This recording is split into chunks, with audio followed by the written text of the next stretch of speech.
Alors, récemment, j'ai discuté avec un prospect qui m'a dit « Madel, si j'avais su, parce que là, tu me donnes des informations capitales. Si j'avais su, il y a des décisions que je n'aurais pas prises, il y a des actions que je n'aurais pas posées. J'aurais vraiment agi autrement au lieu d'aller dans le sens où je suis allée. Vraiment, là, tu me donnes des informations capitales. Ça va me permettre comme ça de rectifier le tir pour pouvoir avancer mieux. » De quoi est-ce qu'il s'agit? De quoi est-ce qu'il parle exactement? Je t'en parle dans cette vidéo après le générique.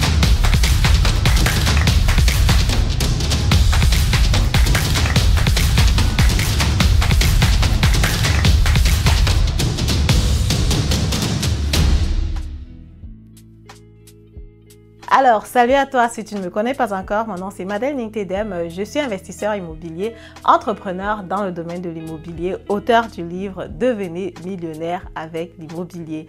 Si le domaine de l'immobilier t'intéresse, le domaine de l'immobilier te passionne, c'est que tu es ici au bon endroit. Je t'invite tout simplement à t'abonner à la chaîne, activer la cloche notification pour ne plus rater le contenu que je partage très souvent sur cette chaîne.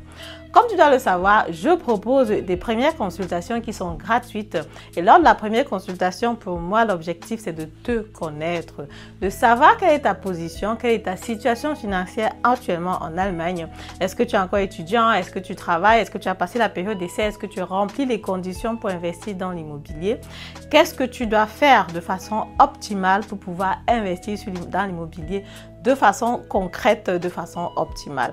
Là, je suis dans l'hôtel à Francfort parce qu'effectivement, j'ai accompagné une jeune dame qui achète comme ça son deuxième bien immobilier. Je suis vraiment très fière d'elle parce que quand j'ai fait sa connaissance l'année dernière, elle était vraiment assez hésitante. Et même dans les finances, ce n'était pas encore vraiment ça. Aujourd'hui, son mindset a complètement changé et elle signait comme ça hier pour son deuxième bien immobilier. Tu te rends compte, deuxième bien immobilier en l'espace de, on va dire, 7 mois, parce qu'effectivement, on était chez le notaire pour la première fois en décembre et là, on se retrouve encore chez le notaire en juillet. Je dis tout simplement, toi, ça m'a vraiment fait plaisir de voir le changement en elle, de voir comment elle a évolué de façon de finance, de façon dans ton mindset et de savoir aussi qu'elle est capable de faire beaucoup plus qu'elle ne pense. Voilà, revenons donc sur la thématique du jour. Si j'avais su, c'est une expression qu'on entend beaucoup de personnes dire. Si j'avais su, j'aurais acheté un terrain au pays il y a 5 ans. Si j'avais su, j'aurais fait confiance à cet homme. Si j'avais su, j'aurais fait confiance en cette femme. Si j'avais su, je me serais mieux occupée de mes enfants. Bref, ce sont les expressions qu'on utilise généralement quand le train est déjà passé et qu'on ne sait plus exactement quoi faire et qu'on est en train de réfléchir par rapport à comment rectifier le tir. C'est oui, on peut faire une erreur, oui, on peut passer des moments difficiles, mais le plus important, c'est de ne pas rester à ce niveau-là, c'est de sortir de là et de pouvoir aller vers des choses qui sont plus grandes, qui sont plus bonnes. Alors, pour revenir donc comme ça sur la consultation gratuite, parce qu'effectivement, comme je dis, j'offre une consultation gratuite au départ qui me permet de te connaître, de te présenter mes services, de te présenter les différents produits, comment est-ce que je peux t'accompagner sur ton investissement immobilier. Et si tu es d'accord, naturellement, on peut travailler ensemble. Je te présente dans les biens immobiliers qui sont disponibles, sur lesquels tu peux investir directement. Et là, quand je discutais donc justement avec différents prospects, il y avait donc cette thématique de si j'avais su. Premier point, déjà le financement à 100% ou alors le financement à 110%. Il y a plusieurs personnes qui se posent des questions à ce niveau-là.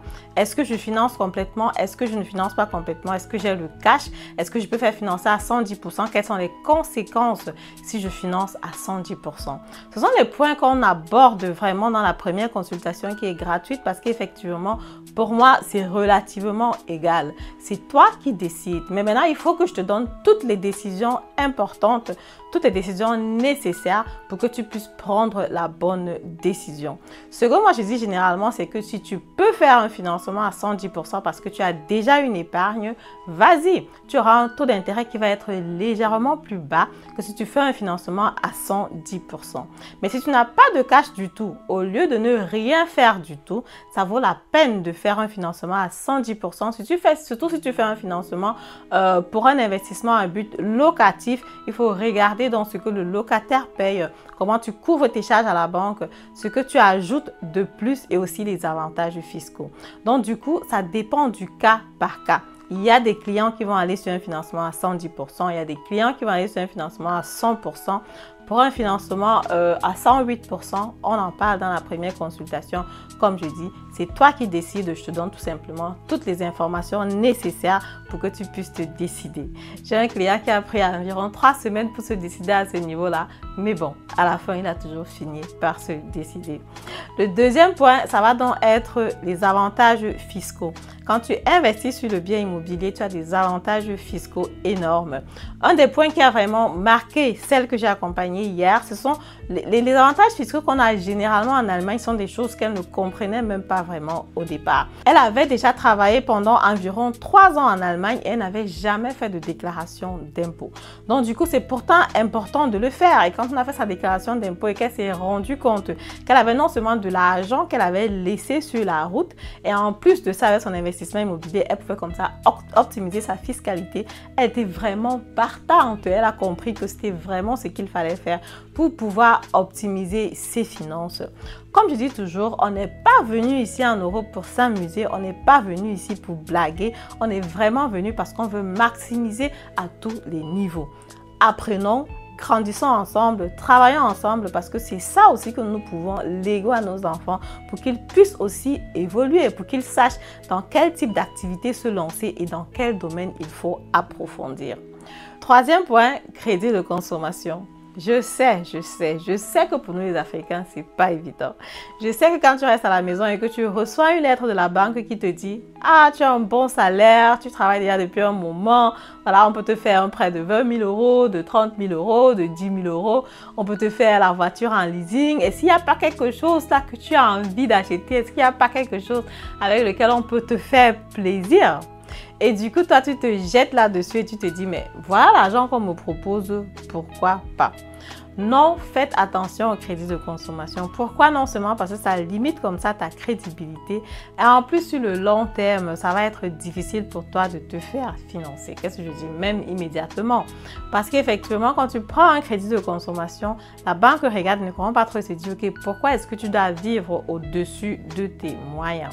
Si tu as un salaire qui est raisonnable, ce que la plupart des Camerounais ont, pourquoi est-ce que tu n'arrives pas à vivre justement au niveau de ton salaire, quoi? Pourquoi tu as besoin de prendre encore plus d'argent en banque pour pouvoir satisfaire tes besoins? Donc ça ressemble un peu à comme si tu étais quelqu'un qui avait des pulsions qu'il fallait à tout prix satisfaire et qui n'arrivait pas à retenir ces pulsions-là.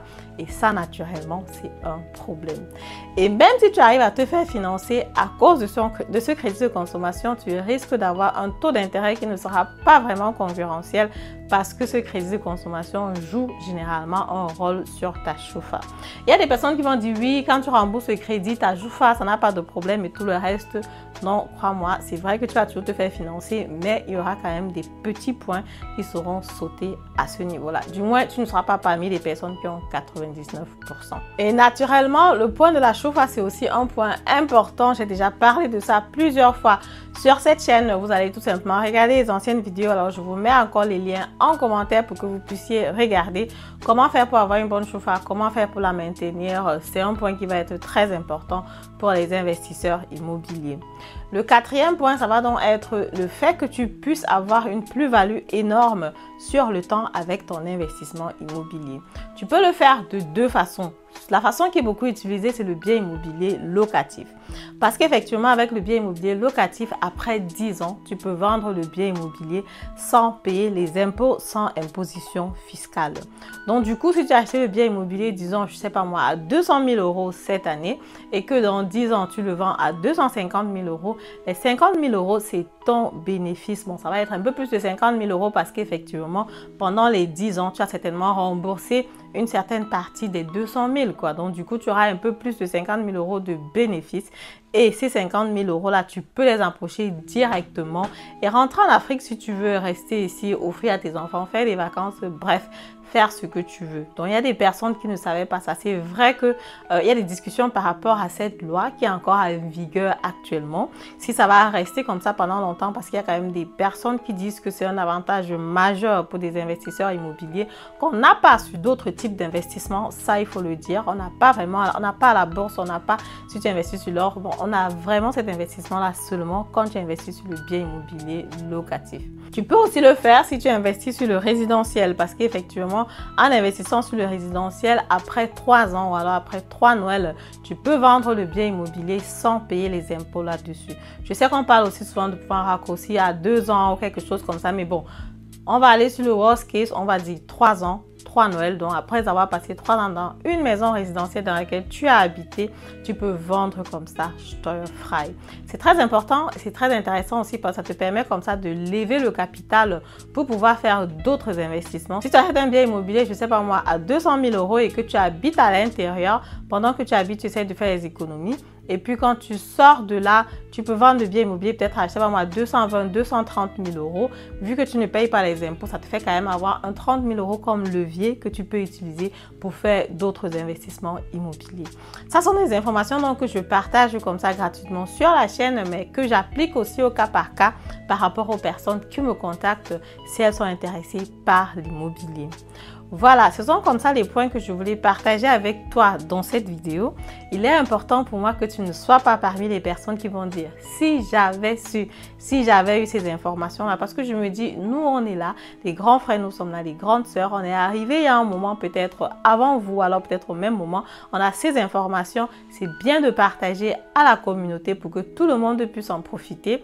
Je rencontre plusieurs personnes presque tous les jours, je suis vraiment contente du développement. Il y a encore un client qui m'a appelé ce matin pour me dire comment il était satisfait de son évolution, de son financement sur le bien immobilier et de comment il compte continuer parce qu'effectivement, une fois que tu as acheté le premier bien immobilier, en général, tu as envie de continuer sur le deuxième, sur le troisième. On ne s'arrête pas quand on a acheté le premier bien. C'est ce que je voulais donc partager avec vous dans cette vidéo. Si la vidéo t'a plu, comme d'habitude, je t'invite à me mettre un pouce en haut, commenter la vidéo, partager massivement la vidéo avec des personnes que tu aimes parce que tu n'as pas envie que les personnes qui aiment disent aussi « si j'avais su plus tard ». Partage la vidéo et on se dit à très bientôt. Au revoir.